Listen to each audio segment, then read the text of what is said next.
अस्सलाम वालेकुम dear viewers. आज के इस लेक्चर में हम complex analysis by Dennis Zill exercise 6.3 इसके कुछ क्वेश्चंस और कुछ बेसिक इंफॉर्मेशन को डिस्कस करेंगे। अगर आपने अभी तक चैनल को सब्सक्राइब नहीं किया तो चैनल को सब्सक्राइब करें, वीडियो को लाइक और शेयर करें। Question number 1, in problems 1 to 6 expand the given function in a Laurent series valid for given annular domain। यहाँ पर स्टूडेंट्स हमें कुछ क्वेश्चंस गिवन होंगे, उन्हें हमने लॉरेंट सीरीज़ की फॉर्म में एक्सपेंड करना है और जो डोमेन होगी स्टूडेंट्स वो हमारे पास क्या होगी, एनुलर डोमेन होगी। यानी हमने इसी डोमेन के अंदर उस फंक्शन को लॉरेंट सीरीज़ की फॉर्म में एक्सपेंड करना है। तो पहले देख लेते हैं स्टूडेंट्स के एनुलर डोमेन क्या होती है। एनुलर डोमेन, वैसे स्टूडेंट्स आप इस टॉपिक को पहले चैप्टर में भी डिस्कस कर चुके हैं कि वहाँ पर एनुलर डोमेन क्या होती है, वैसे डोमेन क्या होती है, तो इस तरह की चीज़ें आप पहले भी वहाँ पर डिस्कस कर चुके हैं। तो मज़ीद मैं आपको ये समझा देता हूँ कि एनुलर डोमेन होती क्या है। जैसे कि स्टूडेंट यहाँ पर आप इस फिगर को देख सकते हैं। यहाँ पर स्टूडेंट्स ये जो हमें डोमेन गिवन है, ये डोमेन स्टूडेंट्स जिसे मैं हाईलाइट कर रहा हूँ रेड मार्कर से, अब ये स्टूडेंट्स वैलिड है, यानी इस तरह की जो डोमेन हमारे पास बनती है स्टूडेंट्स उसे हम एनुलर डोमेन कहते हैं। यहाँ पर देखें, ये हमें डोमेन गिवन है, z का mod is greater than 1 and less than 2, यानी जो भी आप पॉइंट्स लेंगे उसका मॉड ग्रेटर देन 1 आना चाहिए। तो अगर हम देखते हैं स्टूडेंट्स ग्रेटर देन 1, तो ये हमारे पास बनेगी, ये जो भी हम हाईलाइट कर रहे हैं स्टूडेंट्स, इससे बाहर वाला एरिया, ठीक है। यानी अगर हम इससे 1 मान लें, ये भी 1 है, तो यहाँ पर स्टूडेंट्स गिवन है कि z का मॉड इज़ ग्रेटर देन 1। यहाँ पर स्टूडेंट क्या गिवन है, z का मॉड इज़ ग्रेटर देन 1। तो अगर हम इस डोमेन को देखते हैं, चलें हम स्टूडेंट्स यहाँ पर मैं दोबारा एक फिगर बना लेता हूँ। अगर मैं कहता हूँ कि z का मॉड इज़ ग्रेटर देन 1, तो इसका मतलब ये होगा स्टूडेंट्स, अगर ये हमारे पास ये कोई रीजन है, तो ये जो मैं बना रहा हूँ स्टूडेंट्स डॉटेड सर्कल, ये शो करेगा कि इससे बाहर वाले एरियाज, ठीक है, कि जितने भी पॉइंट्स होंगे स्टूडेंट्स वो इस इनइक्वालिटी को सेटिस्फाई करेंगे। यानी आप z का मॉड इज़ ग्रेटर देन 1 में वो पॉइंट्स ले सकते हैं या वो कम्प्लेक्स नंबर्स ले सकते हैं जिनका मॉड ग्रेटर देन 1 हो। तो ये स्टूडेंट्स जो अभी मैंने इस तरह के हाइलाइट्स किए हैं, जहाँ पर जैसे कि अगर हम इस पॉइंट को ले लेते हैं for example z is equal to students 2 - 3 iota, तो इस तरह के स्टूडेंट्स जो भी हम पॉइंट्स लेंगे इस 1, ये जो हमने 1 के अराउंड हमने स्टूडेंट्स एक सर्कल ड्रॉ किया है, इससे बाहर जो भी हम स्टूडेंट्स पॉइंट्स लेंगे वो z का मॉड इज़ ग्रेटर देन 1 में आएंगे। तो एक और भी यहाँ पर हमें स्टूडेंट्स गिवन है कि z का मॉड इज़ लेस देन 2, तो अगर आप इसे 2 मान लें और ये हमारे पास 1 हो, तो यहाँ पर स्टूडेंट्स जो भी नंबर्स आएंगे कम्प्लेक्स नंबर्स, उनका स्टूडेंट्स क्या होगा कि वो 1 से बड़े होंगे और 2 से लेस होंगे, ठीक है। यानी यहाँ पर मैं जो भी कम्प्लेक्स नंबर्स लूँगा उनका जो मॉड होगा स्टूडेंट्स वो क्या होगा कि 1 से बड़ा होगा और 2 से क्या होगा, छोटा होगा, ठीक है स्टूडेंट्स। इस 2 से क्या होगा, वो छोटा मॉड होगा और 1 से क्या होगा, वो मॉड बड़ा होगा। तो इस तरह की हमें स्टूडेंट्स डोमेन मिलेगी, जो अभी मैं बना रहा हूँ स्टूडेंट्स, हाईलाइट कर रहा हूँ। तो इस तरह की जो डोमेन होती है स्टूडेंट्स, इसे हम कहते हैं एनुलर डोमेन कहते हैं। ये स्टूडेंट्स टॉपिक आप फर्स्ट चैप्टर में 1.6 में ये आप डिस्कस कर चुके हैं इसी जेल की बुक से। तो नेक्स्ट चलते हैं स्टूडेंट्स, हमें इसमें एक और चीज़ों की भी ज़रूरत पड़ेगी, आइसोलेटेड सिंगुलैरिटी। वैसे स्टूडेंट्स हमें यहाँ पर सिंगुलर पॉइंट्स की भी ज़रूरत पड़ेगी कि कहीं पर वो कहता है कि फंक्शन इस पॉइंट पर एनालिटिक नहीं है या सिंगुलर पॉइंट है। तो देख लेते हैं कि स्टूडेंट सिंगुलरिटी क्या होती है और सिंगुलर पॉइंट क्या होते हैं। ये जो भी मैंने ये यहाँ पर लिखा हुआ है स्टूडेंट, ये है सिंगुलर पॉइंट के मुताबिक। If a complex function fails to be analytic at a point z is equal to z naught, then this point is said to be singularity. ठीक है स्टूडेंट्स, यह सिंगुलर पॉइंट, यानी जहाँ पर फंक्शन एनालिटिक फेल हो जाता है।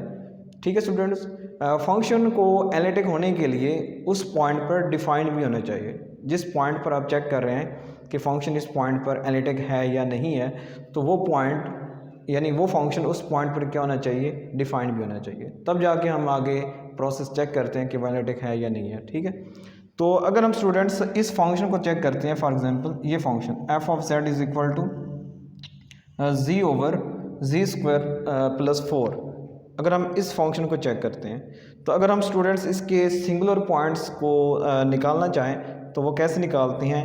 तो यहाँ पर स्टूडेंट्स नोमिनेटर जो भी होगा हमारे पास डिनोमिनेटर, अब यहाँ पर देखें स्टूडेंट्स, डिनोमिनेटर में हमारे पास है जी स्क्वायर प्लस 4 है स्टूडेंट्स। ठीक है, तो अगर हम इससे इक्वल रख के ज़ीरो के, यानी इसको अगर हम इक्वल रखते हैं ज़ीरो के, यानी स्टूडेंट्स मैं ये प्रोसेस क्यों कर रहा हूँ, सिंगुलर पॉइंट्स को निकालने के लिए कि ऐसे कौन से पॉइंट्स हैं जहाँ पर फंक्शन कंटिन्यूस नहीं है या अनडिफाइंड है। ठीक है स्टूडेंट्स, उसके लिए हम क्या करते हैं कि ये हमारे पास एक रैशनल फंक्शन है।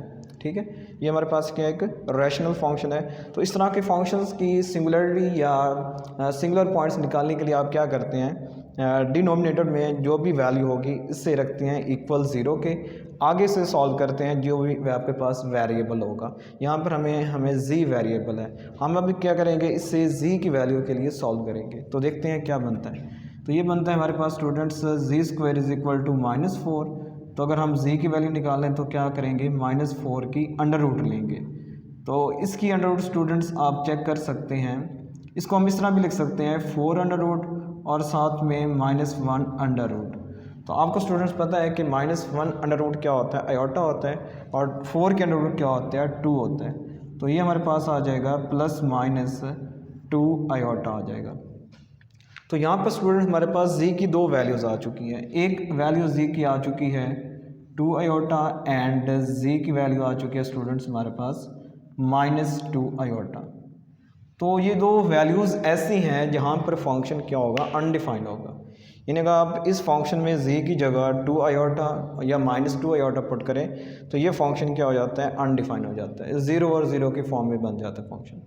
तो इस तरह की जो स्टूडेंट्स पॉइंट्स होते हैं इन्हें हम क्या कहते हैं, सिंगुलरिटी कहते हैं या सिंगुलर पॉइंट्स कहते हैं। यानी if a function fails to be analytic at z is equal to z naught, then this point is said to be singularity। तो उस पॉइंट को हम क्या कहते हैं स्टूडेंट, सिंगुलर पॉइंट कहते हैं या सिंगुलरिटी कहते हैं। जैसे कि मैंने अभी आपको बता दिया है कि hair z is equal to 2 iota and z is equal to -2 iota are singularities of the function because f of z is discontinuous at these points। क्योंकि जो फंक्शन है f of z in points पर discontinuous है, इसलिए students ये points क्या होंगे, singularity में आएंगे। ठीक है, अब देखते हैं कि आइसोलेटेड सिंगुलरिटी क्या होती है, क्योंकि आगे हम कुछ क्वेश्चन में लिखेंगे कि जो पॉइंट है जो भी हम लेंगे वो फंक्शन का जो भी पॉइंट होगा, हम जब भी z नॉट की जो भी वैल्यू होगी तो हम कहेंगे कि जो फंक्शन है कि ये पॉइंट है वो उसका आइसोलेटेड सिंगुलरिटी है। तो अब उसका मतलब क्या होता है, अभी हम देखते हैं कि आइसोलेटेड सिंगुलरिटी होती क्या है।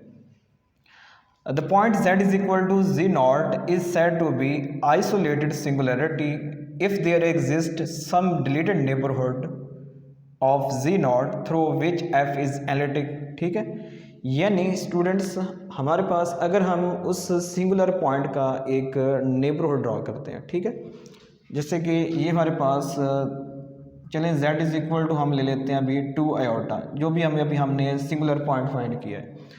अगर स्टूडेंट्स मैं इस पॉइंट का एक नेबरहुड ड्रॉ करता हूँ, ठीक है स्टूडेंट्स, मैं इस पॉइंट का क्या कर रहा हूँ, एक नेबरहुड ड्रॉ कर रहा हूँ। यहाँ पर लिखा हुआ है कि the point z is equal to z not is said to be isolated singularity. अब यही पॉइंट आइसोलेटेड सिंगुलरिटी कब बनेगा, if there exist some deleted neighbourhood, ठीक है, of z not through which f is analytic. ठीक है, यानी यहाँ पर अगर हम स्टूडेंट्स इसके कुछ ऐसे डिलीटेड नेबरहुड भी एग्जिस्ट करने चाहिए। अब डिलीटेड नेबरहुड का क्या मतलब होता है कि वो पॉइंट उस नेबरहुड में शामिल नहीं होता। जो भी जिस पॉइंट का आप नेबरहुड ड्रॉ कर रहे हैं, अब हम उससे डिलीटेड नेबरहुड कब कहेंगे, वो पॉइंट क्या होगा, उस नेबरहुड में शामिल नहीं होगा। ठीक है, कि हमारे पास कुछ ऐसे डिलीटेड नेबरहुड एग्जिस्ट करने चाहिए through which F is analytic. ठीक है, कि उनके अलावा पॉइंट्स पर फंक्शन क्या हो, एनालिटिक हो। ठीक है, उन पॉइंट्स को फिर हम क्या कहेंगे स्टूडेंट्स, या उस पॉइंट को हम क्या कहेंगे, आइसोलेटेड सिंगुलरिटी कहेंगे। यानी इन पॉइंट्स के अलावा बाकी पॉइंट्स पर फंक्शन क्या होगा, एनालिटिक होगा। तो जो डिलीटेड आपके पास नेबरहुड्स होंगे उन पॉइंट्स को हम क्या नाम देंगे। अब जैसे कि यहाँ पर G naught is equal to iota है, इसको हम अब नाम दे देंगे किसका, आइसोलेटेड सिंगुलरिटी का। तो we have seen that z is equal to plus minus 2 iota are singularities of f of z, both are also isolated singularities because f of z is analytic at every point in the neighborhood defined by z minus 2 iota इसका mod less than 1 students. ठीक है, except at z is equal to 2 iota। यानी अब ये points क्या होंगे, z is equal to 2 iota and minus 2 iota are also called isolated singularities because in points के अलावा बाकी जो भी अगर हम इसके नेबरहुड में पॉइंट चेक करेंगे वहाँ पर फंक्शन क्या होगा, एनालिटिक होगा। तो इन पॉइंट्स को अब हम क्या नाम दे देंगे, पहले से सिंगुलर पॉइंट्स, अब हम नाम दे देंगे आइसोलेटेड सिंगुलरिटीज़। ठीक है, बिकॉज अगर हम इसका नेबरहुड ड्रॉ करते हैं, जैसे कि ये स्टूडेंट्स हमारे पास है z माइनस 2 आयोटा इसका मॉड लेस देन 1, यानी यहाँ पर आप लोग स्टूडेंट्स z की वो वैल्यूज़ ले सकते हैं जो कि इस इनइक्वालिटी को क्या करेंगे, होल्ड करेंगे। तो ऐसे पॉइंट स्टूडेंट्स यानी हम आप लेंगे जहाँ पर स्टूडेंट्स जी वाली इनइक्वालिटी होल्ड होगी। ठीक है, कि अब ये दो पॉइंट्स हैं, ये singularities of F of Z है, both are also isolated singularities because F is analytic at every point in the neighbourhood defined by this. ठीक है, कि अगर हम उस पॉइंट का नेबरहुड ड्रॉ कर लेते हैं तो अगर फंक्शन उन पॉइंट्स पर डिफाइन होता है नेबरहुड पर, उस पॉइंट की बात नहीं कर रहे जो कि अभी हमारे पास सिंगुलर पॉइंट आया था, z is equal to z not is equal to plus minus 2 iota, ये दोनों सिंगुलर पॉइंट्स है। ठीक है स्टूडेंट्स, अब ये पॉइंट स्टूडेंट्स क्या हैं कि आइसोलेटेड सिंगुलरिटीज़ बन चुकी हैं बिकॉज अगर हम इसके नेबरहुड ड्रा करते हैं तो उन पॉइंट्स पर फंक्शन क्या है, एनालिटिक है। इसी तरह same as z minus 2 iota का mod less than 1 except at z is equal to minus 2 iota. तो स्टूडेंट्स ये कुछ कंसेप्ट था आइसोलेटेड सिंगुलरिटीज़ क्या होती हैं। अब हम देखते हैं स्टूडेंट्स के हमारे क्वेश्चंस किस तरह सॉल्व होंगे 6.3 के। तो उससे पहले स्टूडेंट्स हमें कुछ इंपॉर्टेंट मैक्लोरियन सीरीज़ को याद करना होगा। अब देखते हैं स्टूडेंट्स के हमारे पास इंपॉर्टेंट मैक्लोरियन सीरीज़ कौन कौन सी हैं। पहली स्टूडेंट हमारे पास है e की पावर z, ये गिवन है 1 plus z over 1 factorial plus z square over 2 factorial plus up to so on. अगर हम स्टूडेंट्स इसे समेशन फॉर्म में लिखें तो ये आता है summation k is equal to 0 to infinity z की पावर k ओवर k का फैक्टोरियल्स। ठीक है स्टूडेंट, ये कुछ हमारे पास इंपॉर्टेंट मैक्लोरियन सीरीज़ हैं ताकि हम इन क्वेश्चंस को सॉल्व करने के लिए इन्हें इस्तेमाल कर सकें। ठीक है, इस तरह साइन जी, इसकी आपके पास मैक्लोरियन सीरीज़ क्या है। अब देखिए स्टूडेंट्स के साइन जी की ये आगे एक्सपेंड फॉर्म है कि आप स्टूडेंट साइन जी को आगे एक्सपेंड कर सकते। जैसे कि आपने 6.12 अगर आपने मेरे लेक्चर सुने हो तो उसमें मैंने कुछ बताया, इन चीज़ों को बताया कि हम फंक्शन को कैसे एक्सपेंड कर सकते हैं। अब यहाँ पर स्टूडेंट्स ये साइन जी की मैक्लोरियन सीरीज़ है कि ये है जी माइनस जी की power 3 over 3 factorial plus z की power 5 over 5 factorial plus up to so on. अब इसको जनरल फॉर्म में कैसे लिख सकते हैं, summation k is equal to 0 to infinity minus 1 की पावर k z की power 2k plus 1 over 2k plus 1 का फैक्टोरियल। इस तरह स्टूडेंट्स ये कॉस z की हमारे पास क्या है, मैक्लोरियन सीरीज़ है। अब स्टूडेंट्स इन्हीं बेसिक 3 मैक्लोरियन सीरीज़ और इसके अलावा कुछ और स्टूडेंट्स हम उनको यूज़ करके इन क्वेश्चंस को सॉल्व करेंगे। आज के इस लेक्चर में स्टूडेंट्स मैं आपको पहला क्वेश्चन समझाऊंगा और इसको देखेंगे कि हम इसे लॉरेंट सीरीज़ की फॉर्म में किस तरह एक्सपेंड कर सकते हैं बाय यूजिंग मैक्लोरियन सीरीज़। अब देखें पहला क्वेश्चन है स्टूडेंट्स, एफ ऑफ जी हमें गिवन है कॉस जी ओवर जी और यहाँ पर स्टूडेंट्स जो हमें डोमेन गिवन है ये है जी का mod is greater than zero. अब उसने ये कहा है कि आप इस फंक्शन को लॉरेंट सीरीज़ की फॉर्म में एक्सपेंड करें और वो वैलिड हो इस डोमेन पर। ठीक है स्टूडेंट्स, वो वैलिड किस डोमेन पर होना चाहिए, इस डोमेन पर वैलिड होना चाहिए। वैसे अगर हम स्टूडेंट्स लॉरेंट थ्योरम को देखें तो उसमें स्टूडेंट्स कुछ वैल्यूज़ प्लस की भी आ जाती हैं और कुछ माइनस की भी आ जाती हैं। ठीक है, वो डिपेंड करता है डोमेन पर। जैसे कि ये स्टूडेंट्स लॉरेंट थ्योरम लिखा गया है कि let f be analytic within annular domain D. ठीक है, जो फंक्शन है एफ वो एनालिटिक होना चाहिए एनुलर डोमेन डी पर। ठीक है, F is analytic within annular domain D defined by this. Students ये हमारे पास है एनुलर डोमेन की वैसे जो जनरल फॉर्म होती है जी माइनस जी नॉट इसका mod greater than r less than r. ठीक है, then f has the series representation. तो इसमें आप स्टूडेंट देख सकते हैं कि जो के की वैल्यू है वो माइनस इन्फिनिटी से लेकर इन्फिनिटी तक है। तो इसमें स्टूडेंट्स प्लस की वैल्यूज़ भी आ जाएंगी और माइनस की आ जाएंगी। तो ये एक जनरल स्टूडेंट्स हमें एक लॉरेंट थ्योरम की फॉर्म की मदद। तो ये मज़ीद आप थ्योरी में भी देख सकते हैं 6.3 से जो पहले थ्योरी है उसे आप रीड कर सकते हैं मज़ीद इंफॉर्मेशन लेने के लिए। तो मैं इन लेक्चर्स में आपको स्टूडेंट्स क्वेश्चन का सलूशन बता दूंगा कि हम इन क्वेश्चन को सॉल्व किस तरह कर सकते हैं। ठीक है, अब देखते हैं कि पहला क्वेश्चन हम किस तरह सॉल्व करते हैं। यहाँ पर ये हमें फंक्शन गिवन है और ये इसकी डोमेन गिवन है कि हमने इस डोमेन में इस फंक्शन की लॉरेंट सीरीज़ यानी इस फंक्शन की एक्सपैंड फॉर्म फाइंड करनी है। देखते हैं अब स्टूडेंट्स बाय मैक्लॉरिन सीरीज़।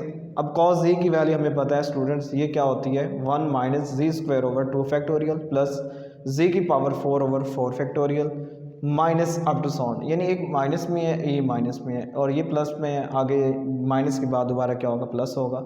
इस तरह ये स्टूडेंट्स आपको याद करनी पड़ेगी।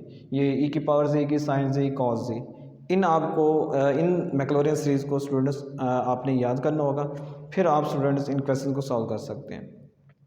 यहाँ पर देखें बाय मैक्लॉरिन सीरीज मैंने कॉस जी की वैल्यू क्या लिखी है 1 minus z square over 2 factorial plus z की power 4 over 4 factorial minus up to so on.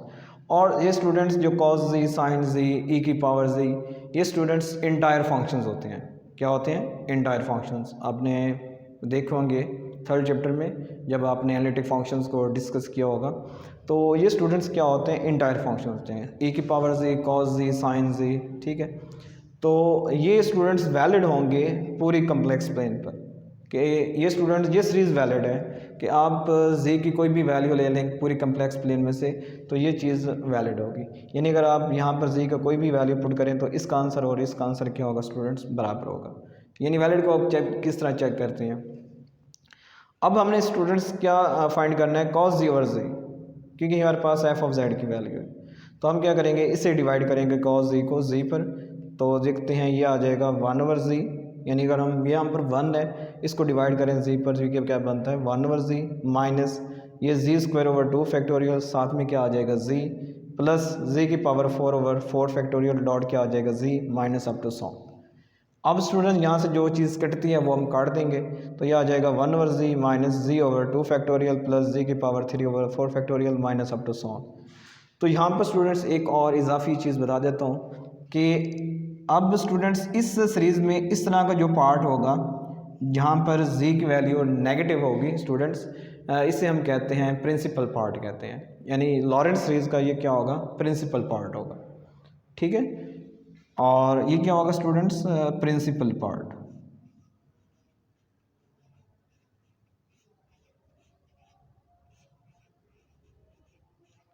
यानी यहाँ पर स्टूडेंट्स जी की वैल्यूज़ क्या होती हैं नेगेटिव होती हैं, यानी पावर्स में कह लें आप वो हमारे पास क्या होती हैं नेगेटिव होती हैं। आगे स्टूडेंट्स अगर हम इन वैल्यूज़ को देखें तो ये हमारे पास क्या होता है स्टूडेंट्स ये इस लॉरेंट सीरीज़ का क्या होता है एनालिटिकल पार्ट होता है।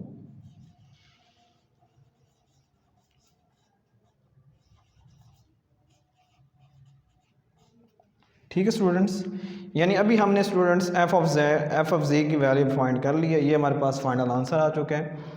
Since cos of G is valid for all G belongs to C. ठीक है स्टूडेंट्स, अब हमने इसको चेक करना है कि क्या ये जी का mod is greater than zero के लिए वैलिड है या नहीं है। Since cos of G is valid for all G belong to C and 1 of G is valid for all G greater than G का mod is greater than zero. जैसे कि students आप देख सकते हैं जो 1/z है ये स्टूडेंट्स z का मॉड ग्रेटर देन 0 के लिए वैलिड है, यानी यहाँ पर z की वैल्यू 0 तो नहीं आ सकती, इसके अलावा कोई भी वैल्यू अगर आ जाए तो ये चीज़ क्या होगी, वैलिड होगी। ठीक है, यानी ये चीज़ भी वैलिड है और ये चीज़ भी स्टूडेंट्स वैलिड है। ठीक है, क्योंकि cos z हमारे पास वैलिड था फॉर ऑल c। ठीक है, और 1/z is valid for all z का mod is greater than 0, therefore it is valid for all z का मॉड इज़ ग्रेटर दैन 0। ठीक है, क्योंकि स्टूडेंट्स cos z ये हर वैल्यूज़ के लिए वैलिड है, कम्प्लेक्स प्लेन पर आप कोई भी वैल्यूज़ ले लें उस पर ये वैलिड है। और मज़ीद हमने ये चेक करना था कि क्या जो प्रिंसिपल पार्ट में वैल्यूज़ हैं क्या ये वैलिड हैं या नहीं है, क्योंकि हमने इस टोटल सीरीज़ को वैलिड प्रूफ करना है z का मॉड इज़ ग्रेटर दैन 0 के लिए। तो हमें प्रिंसिपल पार्ट को भी चेक करना होगा और एनालिटिकल पार्ट को भी चेक करना होगा। ठीक है स्टूडेंट्स, तो अगर हम इन दोनों को चेक कर लेते हैं, अब यहाँ पर हमने अभी दोनों को चेक किया है कि प्रिंसिपल पार्ट और एनालिटिकल पार्ट ये दोनों वैलिड हैं पूरी कम्प्लेक्स प्लेन पर, या सिंपल z का mod is greater than 0। So that is our Laurent series. So Laurent series for f of z is given, जो कि वैलिड है z का मॉड इज़ ग्रेटर देन 0 के लिए। तो आज के लेक्चर में स्टूडेंट्स हमने पहला क्वेश्चन किया है, तो नेक्स्ट लेक्चर में हम मज़ीद क्वेश्चंस को आगे सॉल्व करेंगे। Thanks for watching this video, also share with your friends. अल्लाह हाफिज़।